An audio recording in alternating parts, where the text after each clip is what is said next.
Pessoas com mais de 35 anos estão sem espaço no mercado de trabalho de TI? Bom, é isso que a gente vai ver aqui no vídeo do código-fonte. Eles vão falar especificamente para devs, mas no nosso caso aqui serve também para cientistas de dados. Eu acho que tem tudo a ver. E outra coisa legal aqui que eu acho que eles vão analisar bastantes dados aqui. Eu acho que vai ser muito bom para a gente. Bom, para quem não me conhece, eu sou o André Cunioche, sou cientista de dados e nesse meu canal aqui eu falo sobre transição de carreira, ciência de dados e tudo que está relacionado à área. Agora sim, vamos lá reagir ao código-fonte aqui. Já sou inscrito, dei meu like aqui e vamos ver o que eles vão falar aqui. Várias pessoas perguntam pra gente assim, ó, eu tenho 35 anos, eu sou velho demais pra entrar na Já área de recebi várias tecnologia. perguntas Então assim nós também. resolvemos reunir nesse vídeo vários depoimentos que respondem essa pergunta de forma positiva, mas também negativa. E é claro, a gente tem que dar a nossa opinião sincera sobre esse assunto, trazendo também muitos dados. Então fica com a Aí, ó. gente mais esse CDF Café, que é pra lá de importante. É muito legal os vídeos deles, né? Gosto bastante. A gente pode começar logo assim com uma notícia ruim, é isso? Já começa Sim. logo assim? Um comentário negativo, né? Então vamos lá, ó. O Garu Xian, ele comentou num dos vídeos nossos, provavelmente ninguém vai ler esse comentário, mas também estou em transição de carreira para desenvolvimento. Conversando com um especialista de RH de uma grande empresa brasileira, ele deu a entender que depois dos 35 não participamos mais de processos seletivos normais. Somos considerados vagas de acessibilidade. Você acredita nisso? Acessibilidade, Que absurdo! gente. Puxa, fiquei chocada, viu? Se for verdade já isso aqui... beira o absurdo, senão é um absurdo de fato, né? Aham, é verdade. Claro que a gente não sabe qual é a empresa, ele obviamente não disse isso aqui pra gente nos comentários. A gente não faz a menor ideia, mas realmente deixou a gente bem chocado o comentário, né? Então, só pra gente causar aqui, ó, você lembra que o Zuckerberg, lá atrás, quando ele tinha acho que 22 anos, uma frase que ele falou, né? Ele disse que não contrata ninguém acima de 30 anos.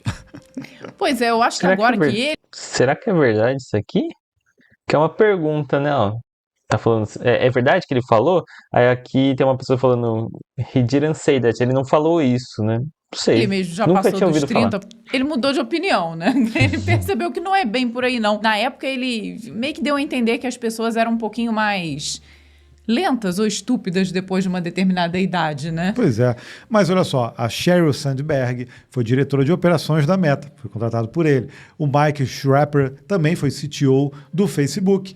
Teve também o Jeff Rothschild, também que foi vice-presidente de software de infraestrutura do Facebook. Ou seja... Todos eles, alguns com bem mais de 35 anos. Então, eu acho que com o tempo, ele percebeu que aquilo que ele falou era algo, assim, de uma visão de quem estava realmente começando muito no mercado, né? E percebeu que pessoas mais experientes trazem também um olhar mais experiente para o próprio negócio, né? É uma opinião de um emocionado aqui, né? Ele estava emocionado na época. Agora, para balancear aí essas negativas, a gente tem que trazer coisa positiva. E sempre que a gente fala a respeito disso, nós temos, assim, uma enxurrada de comentários de pessoas que fizeram transição de carreira. Quando a gente vai nos eventos também, muitas pessoas entram em contato pessoalmente com a gente e falam, poxa, fiz transição de carreira até por conta da gente, de assistir os vídeos. E normalmente são bons relatos. Óbvio que se você tem um relato ruim, deixa aqui nos comentários. Mas se for bom, deixa também. Olha só, o Cledson Leite disse pra gente também num dos vídeos nossos. Olá, casal CDF, gostaria de comentar duas coisas. Comecei com programação com 35 anos, hoje tenho 45, ou seja, tá há 10 anos aí, ó. E um dos influenciadores disso foram vocês. Por isso agradeço imensamente a existência e longevidade de vocês. Ou seja, ó, 35 anos, tá? E agora com 45. Sobre a Caraca, eles já fazem vídeo há mais de 10 anos? Porra! crítica de que um interrompe o outro, como acompanhando vocês já há algum tempo, sei que são casados, tá lá. E aí ele elogiou a gente, porque no nosso podcast rola às vezes da gente se interromper, né? Normal na vida, inclusive, isso acontecer, viu? Mas tem outro comentário aí, esse que foi muito legal. Esse já tem um tempinho, ó, já tem 1 ano, é do Gessé Lima. Cara, o Gessé, se você não tá reconhecendo ali, ele é atleta olímpico. Ele até contou um pouco da história dele aqui, ó. Ele foi atleta de salto em altura, tem 7 títulos nacionais e o recorde brasileiro da prova é meu desde 2008. Participou de Olimpíadas, várias coisas. E todo mundo sabe que carreira de atleta também, geralmente, né, tem uma vida curta. Então, ele, ó, aos 35, resolveu mudar e passou a estudar desenvolvimento e ser dev. Então, ele conseguiu lá como um primeiro emprego, né, oportunidade como dev júnior na IBM e agora trabalha no PicPay. O comentário é antigo, mas eu fui no perfil. Caraca, que da hora. O cara era atleta olímpico e virou dev, meu. Recorde dele ainda de salto em altura. Muito bom, Dei muito lá bom. no LinkedIn. Ele continua, já está há 4 anos. Vocês veem, né, como é que ser atleta aqui, né, mudando um pouco de assunto, ser atleta aqui no Brasil é meio complicado, né? Principalmente eu sempre vejo essa questão aqui dos atletas de atletismo mesmo, né? E parece que, sei lá, não sei. Tenho a impressão que o incentivo não é muito bom, ou não era muito bom, né? Porque ele já é um atleta mais antigo, né? Mas é fogo, né? Você viu, ele tem o recorde brasileiro, ou enfim, é dele, e ele teve que mudar de profissão ali, né? Não continuou na carreira de atleta ali.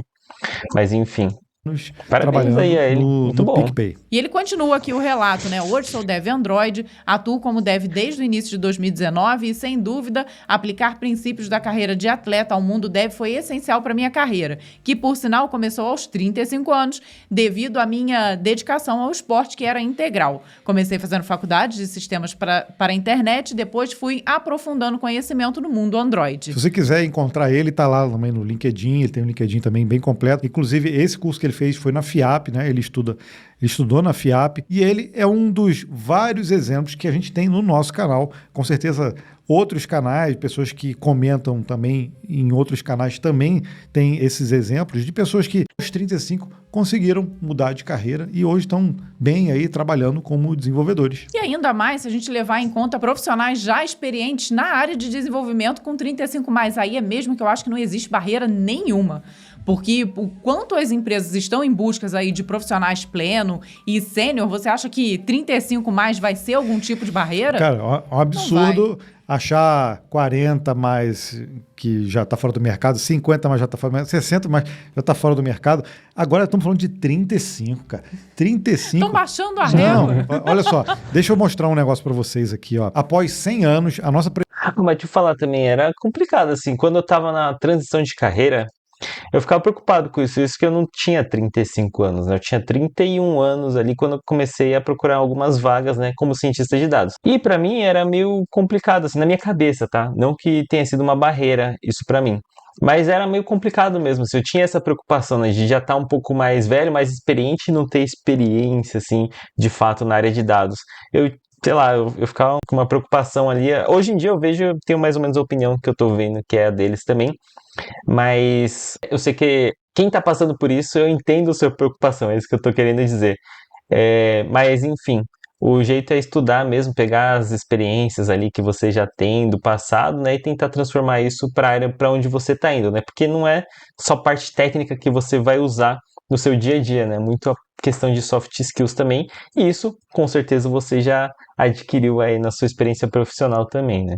Previdência enfrenta reformas, déficit e envelhecimento da população. Ou seja, nós estamos ficando cada vez mais velhos, todo mundo deve ter acompanhado aí as várias reformas que acontecem. Desde a Constituição de 88, foram mais de 7 reformas aí que aconteceram na nossa Previdência e hoje ela tem um déficit grande. Tem gente que concorda que é déficit, outros não tem problema. Mas o fato é que nós estamos vivendo mais tempo, não só aqui os brasileiros, mas a humanidade de uma forma geral. Então, nós temos que trabalhar mais tempo. Ou seja, mais tempo, temos que ficar dentro do mercado de trabalho. Então, 35, se a gente tem que contribuir 35 anos, ou se aposentar só com 65 anos, por que o pessoal está com essa coisa de não contratar quem tem mais de 35? Não faz sentido nenhum, né? Porque realmente acho que a gente está evoluindo na saúde, automaticamente tendo uma expectativa de vida maior, tanto para os homens quanto para as mulheres, e a tendência é que a gente acabe ficando mais tempo no mercado de trabalho. E isso daí vai acontecer não só aqui no Brasil, não, em todos os outros países também, né? Mas fala aí, deixa aqui nos comentários. Agora é uma curiosidade que eu tenho. Com quantos anos, se vocês estão fazendo transição de carreira ou estão querendo entrar para o mercado de dados, quantos anos vocês têm ou quantos anos que vocês tinham quando vocês estavam fazendo essa transição? Deixa aqui para dar uma analisada aí, para ver com quantos anos aí vocês estão fazendo, se é mais ou menos do que eu. Eu sei que uma galera aí me manda mensagem falando que tem 30, 20 e poucos, até 40, né? Já me falaram também, mas deixa aqui nos comentários para eu saber. Deixa eu dar uma outra estatística, assim, bem triste, tá? Olha só esse levantamento que fizeram no Japão. Esse ano, 40 mil pessoas, se não me engano ali, 70% tinham 65 anos, são idosos, morreram sozinho em casa. Desses 10%, cara, 4 mil pessoas só foram ser encontradas depois de um mês, e dessas 130 e poucas pessoas depois de um ano. Gente, é assustador, É né? assustador. Eu sei que isso daí não tem muito a ver com o mercado de trabalho, a gente entende isso, mas de qualquer forma, relata ali, mostra o envelhecimento da população, né? No Japão, acho que isso daí a gente já tá, assim, mais habituado de escutar. Aqui no Brasil, o Brasil sempre foi considerado um país muito jovem, mas que agora tá mudando ali essa faixa etária, né, da população. Com certeza. Agora, olha só, nós pegamos aqui também uma matéria que fala de um levantamento que foi feito com algumas empresas sobre a dificuldade que elas têm em contratar pessoas da geração Z, que é justamente a geração mais nova que está chegando aqui no mercado de trabalho. Pois é, e não é só na contratação, né? Também é no comportamento. Cara, cada geração tem um comportamento diferente. A gente fala de vez em quando isso aqui. Não é para gerar conflito. Cada um tem um contexto histórico, inclusive, do mundo atrelado a eles. Mas o fato é que a geração Z, em algum momento, ela vai ultrapassar as outras gerações e vai ser a maioria no mercado de trabalho. Isso é problemático? Pode ser, sim ou não? Cara, isso aí só o futuro vai dizer. O que eu acredito é que a gente, de alguma forma, tem que passar o bastão, sabe? Como as outras gerações passaram. Então, a gente tem que passar o bastão e falar assim, olha, o mercado de trabalho... A geração Z? Não vou passar o bastão, não. Funciona dessa forma. Existe, sim, algum tipo de comportamento. Tem outras regras que... pode ser que sejam válidas ou não, mas tem um tipo de comportamento para que a coisa continue, seja da parte de ética profissional. Eu, pelo menos, sinto que existe menos isso hoje em dia. Então, a gente precisa ter, pelo menos, uma certa preocupação em como vamos estar aí no mercado de trabalho daqui a 10, 15 anos, né? Agora, justamente por conta dessa longevidade que nós estamos falando aqui, a gente vai acabar vendo no mercado de trabalho um número grande de gerações atuando. Provavelmente isso não aconteceu antes na história da humanidade, né? Uma curiosidade aqui, né, que eu nunca falei, mas é que eu achava, quando eu estava fazendo essa transição de carreira, eu achava que ia ser muito esquisito para mim, assim, ter chefes mais novos do que eu, né? Isso realmente acontece, tá? Porque eu demorei para entrar nesse mercado, né, de trabalho, assim, de data science e tudo mais, e tem gente que é muito mais nova que eu, que já tá desde quando se formou nessa área. Então, assim, inevitavelmente eu tenho chefes, né, que são mais novos do que eu. E é normal, tá, gente? Não tem problema nenhum. Hoje nós temos o quê? Os baby boomers, a geração millennials, geração Z, geração X, vai acabar chegando. Daqui a pouco Cara, a alfa, né? A alfa que vem depois. Então, vão ser muitas gerações atuando ao mesmo tempo. E é óbvio que vão haver diferenças, vão haver conflitos e que, de alguma forma, também o mercado vai ter que se ajustar, né? Olha só que louco isso aqui, ó. Mais de 30% dos recrutadores preferem contratar trabalhadores mais velhos aos candidatos da geração Z, segundo um estudo realizado em janeiro pelo software para currículos Resume Builder. A pesquisa também mostra que 30% tiveram que demitir um Gen Z após 30 dias do início do trabalho. Caraca, 30%? É bastante, né? E tem mais estatísticas aqui, olha. A geração Z não se veste adequadamente, 58% não fazem contato visual. Como assim não se veste adequadamente? Que isso, gente? Mas as empresas estão mais modernas do que isso, né? Geração Z não se veste adequadamente?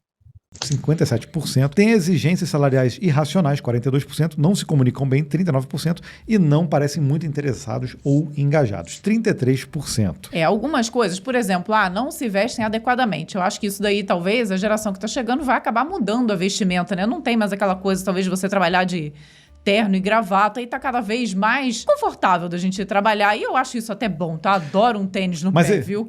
Mas eu também, mas existe um limite também. Sim. Não é, por exemplo, igual a galera aí, as meninas estão sendo expulsas de academia porque estão indo... Quase que de calcinha e sutiã, né, gente? Então tem aquele limite da ética do trabalho. Não tem jeito. Mas algumas coisas realmente me espantam. Por exemplo, o contato visual. Gente, eu acho isso algo fundamental na vida pro ser humano. Você falar com a pessoa sem olhar nos olhos, imagina a gente gravando vídeo aqui o tempo todo assim, falando com vocês e eu olhando aqui pra minha canequinha, sem graça. Isso passa uma dificuldade de comunicação. Então, mesmo que eu estou olhando para a câmera, eu imagino que você está me olhando nos olhos, né? Então não tem isso. Então, mas muitas vezes a pessoa não escolhe ser assim. Ela tem esse comportamento lá desde trás e ela não evolui esse tipo de comportamento. E aí acaba acontecendo isso. A gente encontra pessoas que trabalham com desenvolvimento, às vezes são excelentes profissionais, mas tem esse problema da comunicação e também do contato visual. Lembra? A gente vai em evento, as pessoas às vezes... muitas pessoas. Tudo às bem, vezes tem pessoas que graça, ficam sem graça de falar com a gente, tudo, aí abaixa gente. a cabeça, tudo. Mas para conversar também, você vê que tem uma certa coisa assim. Aí vai falar, mas por que tem esse comportamento? Olha, a gente já falou aqui que a falta de contato humano, muitas vezes, acaba acarretando isso. Então você é a favor, então, do presencial e você é contra o remoto. Pronto. Vamos falar isso, né? Gente. Vamos falar. Cancelado. Mas um negócio aqui que é interessante que tem a ver com o que eles estão falando é que eu já ouvi falar bastante aqui que, principalmente na contratação, né? Quem tá te contratando não é a empresa, são pessoas, né? Então, por isso que é bom você ter mais esse contato mesmo, né? Você saber se comportar, principalmente numa entrevista, né? Saber como falar, ou ter uma relação ali, dar um match melhor ali com a vaga, ou com a pessoa mesmo ali que tá te contratando, né? Pra ela entender que você é a pessoa certa, né? Então não é só a parte técnica, então é a parte também mais de soft ali também, né? Então, lembrem disso, acho que é importante também. Tem vídeo aí no canal da gente falando sobre essa coisa do remoto. Mas, cara, para quem é novo e tem essa dificuldade de comunicação, essa falta de contato humano lá na frente vai fazer falta. Isso não tem jeito, não tem jeito. Você querendo, gostando ou não, isso vai fazer falta. O ser humano é feito para viver com outros seres humanos, gente. Então e essa coisa, bem básico. Assim. Não parecer Mas um remotinho aqui é muito bom, né? A gente não precisa tanto, assim, né? Dá pra falar olhando pra câmera também. Interessado ou engajado. Tudo bem, você pode ter caído aí num projeto ruim, equipe ruim, chefe ruim. Claro que é difícil parecer engajado. Agora, se a coisa do seu lado é assim com tudo que você faz, aí você tem que fazer também uma reflexão interna aí para saber por que você tem esse tipo de comportamento, né? A gente acaba... Às vezes também é um problema ali da pessoa, né? Acho que tem gente que não consegue mesmo. Eu tinha um professor lá na faculdade que ele não olhava para os alunos. Ele só olhava lá para cima, assim, mas acho que era alguma coisa assim dele ali, né? Vendo também um pouco nessa geração que eles estavam acostumados a fazer tudo que quer. Nunca faz nada que não queira fazer, né? Parece que vai cair uma mão. Se você falar, não, isso eu não estou afim de fazer, então eu não vou fazer, né? E não pode ser assim. Aí é que vem, a gente tá levantando aqui todas essas bolas, mas voltando aqui pro 35+, supostamente alguém de outra geração. Se ele suprir esse tipo de demanda, será que ele não vai concorrer e não vai acabar ganhando de quem tá chegando no mercado com esse comportamento? Então é isso que a gente quer fazer vocês aí também pensarem, porque ao mesmo tempo aqui eu sinto que são o RH de um lugar e de outro lugar, cada um mandando uma mensagem diferente da outra, porque um vira e fala, não, eu não contrato quem tem mais de 35, e o outro vira e fala, não, eu não contrato quem é da nova geração. Vocês vai sobrar quem, né? vão contratar quem? Poxa vida, me explica aí, porque eu tô perdida. Agora, olha só que interessante. Nós vimos... Eu tô achando engraçado aqui, porque basicamente eles estão falando assim, gente, vocês podem se aplicar para as vagas, sim, vocês que têm mais do que 35 anos, 40 anos, porque vocês estão concorrendo com quem? Com a geração Z, que eles estão, tipo, falando isso, né? Mas, não, tô brincando, gente, não é isso que eles estão falando, não. Mas é tipo isso, né? Temos aqui que a TOTUS tem uma iniciativa para contratação de 50+. Então, justamente pensando na diversificação da equipe, tanto da área de desenvolvimento quanto de outras áreas, né? E olha só essa estatística, ó, que eles mesmos trazem. Até 2040, 6 em cada 10 trabalhadores terão mais de 45 anos no Brasil. Ou seja, você ouviu bem, né? Você aí que é novinho, 20 anos, 25, 35 não, 35 já... Já seu velho. Já é. Pois é, até 2040, tá logo ali, ó, 6 em cada 10 trabalhadores. Ou seja, se a gente não mudar agora essa visão, 40, poxa, a nossa previdência já não tá indo bem das pernas. A gente sabe que tem muita gente jovem com dificuldade também de entrar no mercado. Se quem está ali numa idade economicamente ativo, sei lá, 24, 35, tiver que carregar todo mundo nas costas, vai ser muito complexo. Então, Galera de 45, galera de 50, de 60, 65. Tem muita gente com 65 aí que você olha na internet e fala, caramba, esse cara tem 65. Não acredito E nisso. tá lá a pleno vapor. E aí a gente vai continuar vendo de 70, 75, pessoal ainda vivendo, fazendo tudo que quer fazer. Vivendo e cada vez mais ativo. E eu acho que para a saúde humana, você se manter produtivo, trabalhando, é excelente. Acho que a fórmula do sucesso. Todas as pessoas que tiveram longevidade, que eu conheço, são pessoas que não pararam de fazer aquilo que elas sempre fizeram. Mesmo que seja, por exemplo, a minha avó, que morreu aos 86 anos e que era dona de casa. Ela continuava cuidando da casa dela até que a saúde não permitiu mais. Então, ela se mantinha ativa, né? Eu acho que você tem condição, sim, 35 mais, tem condição de entrar na área tech, fazer sua transição de carreira, mas eu vou deixar uma observação. Não é fácil. Não acreditem em discursos aí que falam que é simples, é fácil, que em pouco tempo você vai conseguir fazer essa transição. Não acreditem nesse discurso, mas vão em frente que dá certo, tá? É isso que eu quero passar aqui para vocês. Tem jeito, sim, acho que tem espaço, sim, principalmente se você conseguir construir o seu storytelling, conseguir construir